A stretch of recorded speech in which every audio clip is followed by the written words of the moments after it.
کرێکاران کۆمەڵانی خەڵکی زەحمەتکێش 26 ڕێبەندان ڕۆژی کۆمەڵەیە.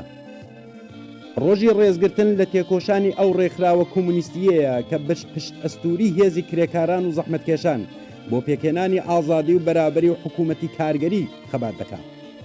26 ڕێبەندان ڕۆژی کۆمەڵە ڕۆژی ڕێزگرتن لە تێکۆشانی هاوبەشی کۆمەڵە و کۆمەڵانی کرێکار و زەحمەتکێشی وشیاری کوردستانە بۆ وەدیهێنانی ئامانجە بەرزەکانی ئینسانی چەوساڵە و زۆر لێکراو، بۆ دیفاع لە ماف و ئازادیە فەردی و کۆمەڵایەتەکان، بۆ دیفاع لە مافی ژنانی ستەمدیدە، بۆ دیفاع لە بەڕێوەچوون و گوزەرانی کۆمەڵانی هەژار و دەستەنگ، بۆ نەهێشتنی هەر چەشنەستەمێکی ملی و مەسەبی و جنسی و بۆ بنیادنانی کۆمەلگایەکی سۆسیالیستی.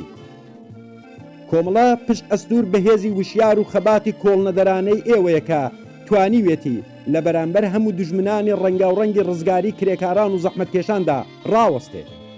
سەرچاوەی هێز و نفوزی کۆمەڵە و فیداکاری و شانازیەکانی پێشمەرگەی کۆمەڵە ئێوەن.